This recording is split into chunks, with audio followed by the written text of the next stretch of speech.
Dirige la palabra a continuación la señora vicepresidenta de la Nación, doctora Cristina Fernández de Kirchner.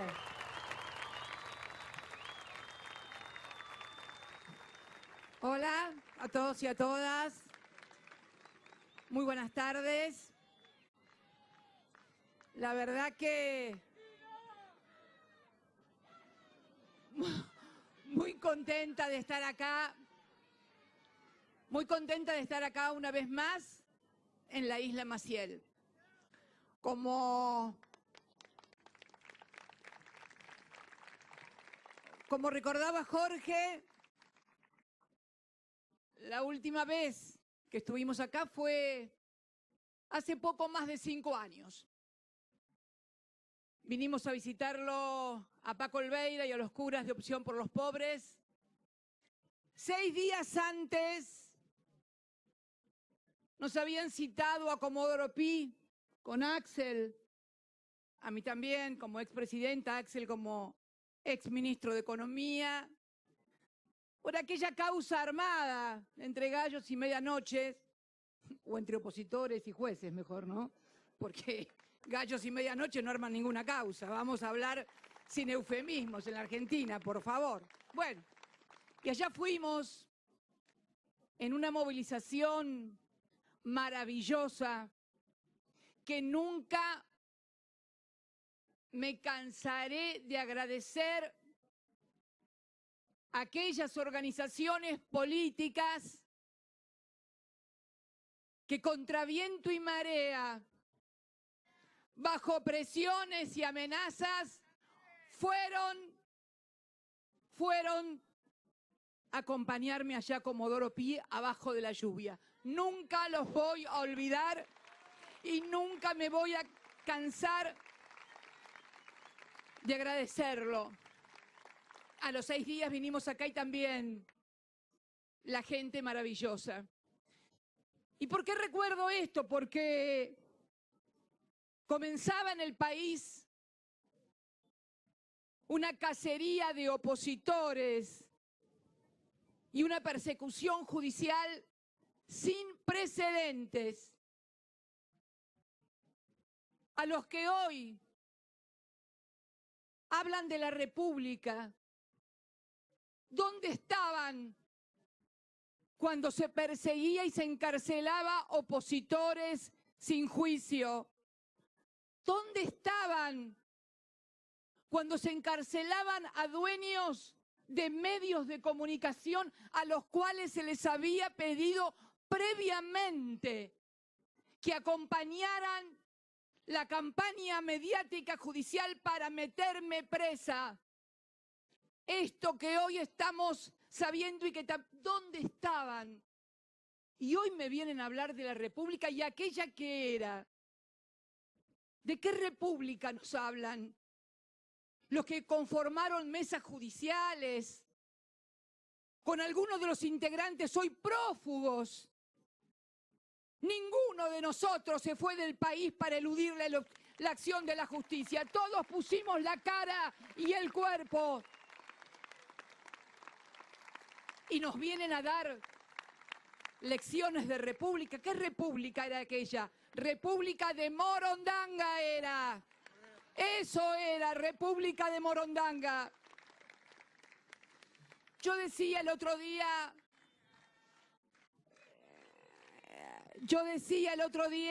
en Escobar, cuando presentamos las listas aquel día, la necesidad de hablar con seriedad, con objetividad, para poder debatir y discutir en una Argentina que realmente lo necesita. Y la verdad que siento que muchos candidatos y candidatas que hablan parece que concibieran a la política como una película de cine continuado. ¿Vieron esos cines continuados donde la película empieza cada vez que uno llega? No, no. La política no es un cine continuado donde la película empieza cada vez que uno llega o cada vez que uno es candidato. Ayer nomás escuchaba a uno decir, no, porque los últimos 20 años que viví, 20, ¿quieren hablar de los últimos 20 años? Hablemos de los últimos 20 años. Hablemos del año 2001, cuando esa primera alianza de un partido, sí me acuerdo de Néstor, ahora viene lo de Néstor, tranquilos, que ya llega Néstor, siempre llega. Y de aquella primera alianza en la cual muchos de los candidatos que hoy hablan de república y de lo mal que está todo, eran ministros de aquel gobierno de la primera alianza, donde el viejo partido Centenario Radical en aquel momento había hecho una alianza con el progresismo naciente en la Argentina. Acá hay un compañero que fue intendente por esa alianza aquí en Avellaneda también y formaba parte de esa alianza radical progresista.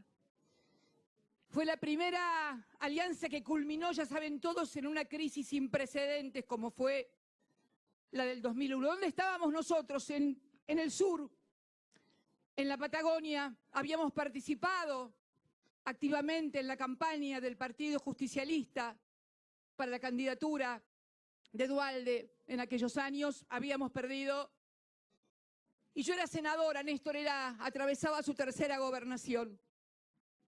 Estalló el 2001, el país parecía que se nos iba entre las manos.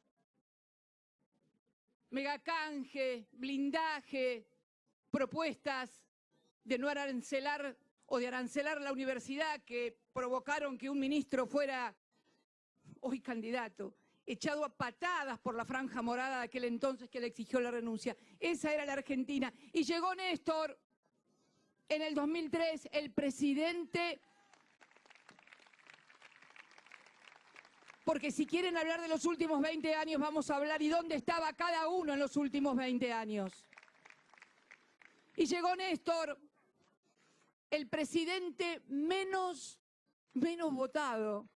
Creo que, ahí lo veo a Leopoldo, creo que lo votaron menos que a Ilia, ¿no? Ilia sacó, bueno, acá me señala Leopoldo Moró que Néstor tuvo 2 puntos menos que don Arturo Ilia, que había sido elegido por el 24, y pico % de los votos, frente a un peronismo que estaba proscripto y no podía participar en las elecciones.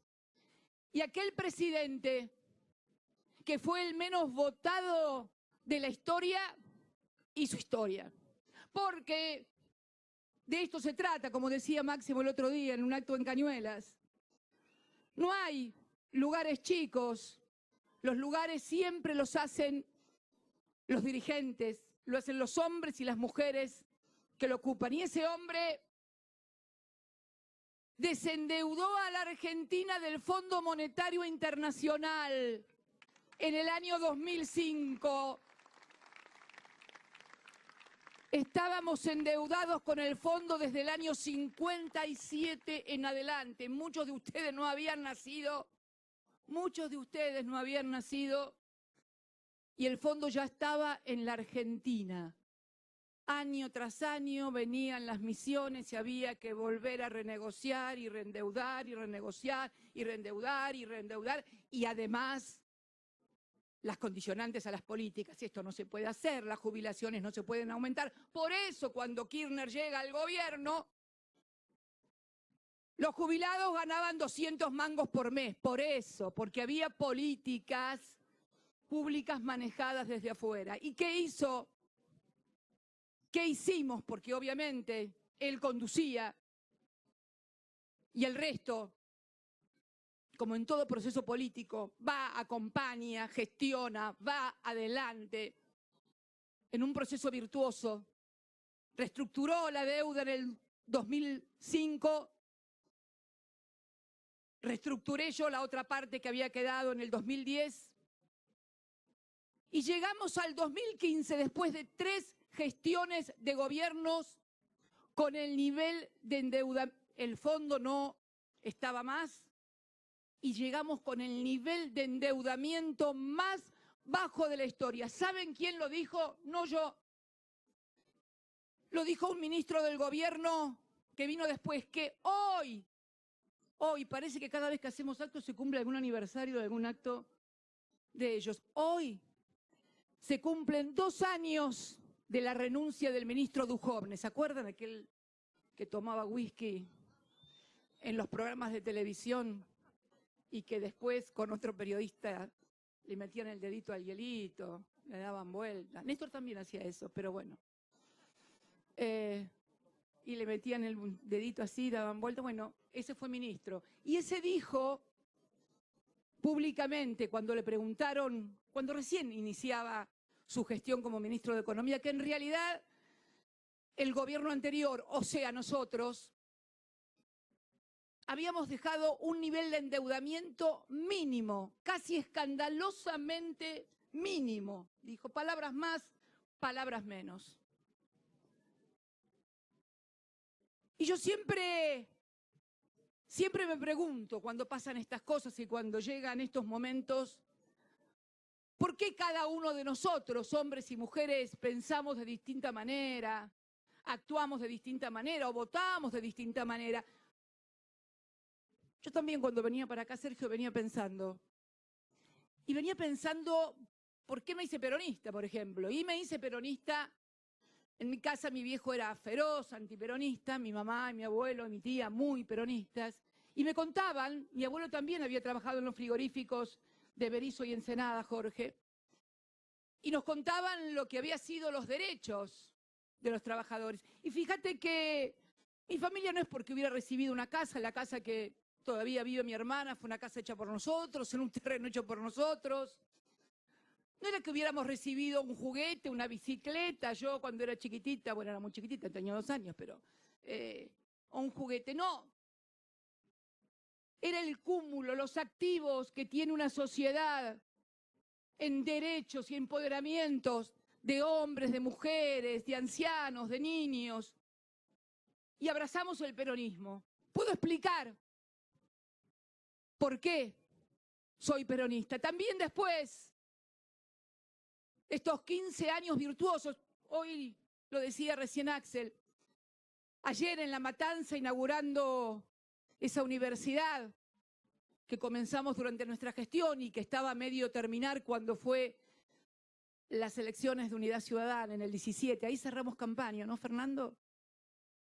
Ahí cerramos campaña. O días antes el Plan Cunita, o el Progresar, la beca para los estudiantes, o el Procrear, las viviendas para los sectores medios, o el Conectar Igualdad, o las viviendas sociales, o la jubilación para las amas de casa en la República Argentina, o el estatuto y ley para el personal de trabajo de casas de familia, que la propia Evita confesaba que nunca había logrado ella poder sancionar esa ley que consagraba los derechos y garantías de los hombres y mujeres que trabajan ayudando en las casas de familia. El poder tener un trabajo bien remunerado, la asignación universal por hijo para aquellos que no conseguían un trabajo formal, registrado, y que eso los ayudaba con las changas. En fin, si alguien no se hizo peronista en esos 12 años y medio de gobierno, podrá decir que es kirchnerista. A lo mejor Néstor siempre decía que nos dicen kirchneristas para bajarnos el precio. No, le decía yo. No, Néstor, no es eso. Hay mucha gente que no vivió el peronismo, que nadie le contó nada del peronismo y que vivieron esto, y entonces no es que le bajan el precio, se sienten kirchneristas porque no tuvieron la experiencia del peronismo. Pero te digas peronista o te digas kirchnerista, ¿sabés por qué sos? Podés dar razones de por qué sos. Yo me pregunto, los que son macristas, los que son de Cambiemos, ¿por qué son? ¿Hay razones? ¿Pueden invocar derechos, garantías, ideas, símbolos, cosas? No, ¿saben qué es? Muchas veces, en su gran mayoría, es el odio hacia el otro, hacia el que no aceptan, hacia el que sienten diferente, al que no quieren. Y yo creo que esto debe cambiar en la República Argentina. Debemos poder decir por qué queremos esto. La verdad que en todo este tiempo que le ha tocado gobernar Alberto, difícil, duro, se la pasan atajando penales, porque la verdad que este es un partido que no se pudo jugar. Y eso que no sé de fútbol. Pero esto es un partido que no se pudo jugar. De entrada no hubo ni primer tiempo ni segundo. Hubo que salir a atajar penales con la pandemia, nada más. Con el IFE, con el ATP, con la ley para que no despidan gente, con la ley para que no desalojen, con el tema de los servicios públicos, dejar de lado los marcos regulatorios que habían impuesto con los tarifazos el macrismo. Por eso digo que es bueno que reflexionemos todos juntos acerca de estas cosas y que podamos de algún modo y en algún tiempo poder superar esta forma que pretenden imponernos de vincularnos a partir del odio, de la negación del otro. No, yo quiero una sociedad en que cada uno sea lo que es, pero no para negar al otro, sino porque tal vez es mejor lo que mi espacio hace que el otro. Por eso quería estar hoy acá con estas casas que también empezaron y que hoy se retoman. Y decirle a todos los argentinos y a todas las argentinas que necesitamos imperiosamente otra forma de vincularnos.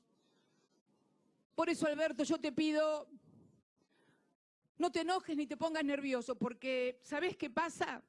Cuando uno es presidente o presidenta en nombre de una fuerza nacional y popular, los errores, las fallas, las equivocaciones, las transgresiones inclusive a normas que uno puede tener, se magnifican en el caso de los gobiernos populares y se exacerban para irritar, para indignar.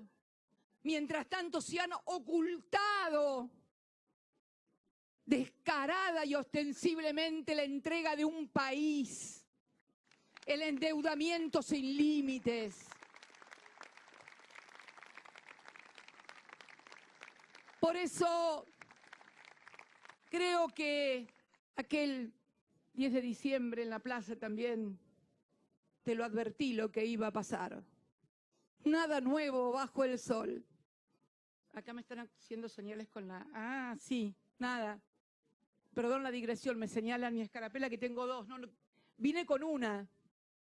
Esta escarapelita más chiquitita que tengo arriba me la regaló una señora, Elizabeth, que estaba esperando, una señora muy linda, no sé si andará por acá. Era de su esposo, Rubén. Ahí está. Hola, Elizabeth, acá la tengo. Me dijo, no la conozco, no sé su apellido, sé que se llama Elizabeth nada más. Y me dijo que su esposo, Rubén, que murió hace 5 meses de COVID, me la quería dar. Qué lindo que te den una escarapela. Me gustan más las escarapelas. Gracias. Y un abrazo enorme para vos, Elizabeth, y para tu familia. Y una flor mía, ponele a Rubén cuando vayas, por favor. Digo que esto es así. Que los errores, las fallas que cualquiera puede cometer, y esto no significa ni disculpar, ni minimizar, ni querer banalizar. No, al contrario, todos saben de qué estoy hablando. Todos saben de qué estoy hablando. Todos saben que si una hermana mía hubiera blanqueado 35 millones de dólares, yo no estaría acá. Y sin embargo no ha pasado nada y no he escuchado ningún escándalo. Todos saben que si mi hermana hubiera dicho, Cristina es una falsa, una hipócrita, tiene dinero en el exterior, sería un inmenso escándalo repetido hasta el cansancio en cuanto a radio, televisión, medio hay. Nada de eso ocurre. El poder no se cuestiona a sí mismo. El poder siempre cuestiona al pueblo en sus errores.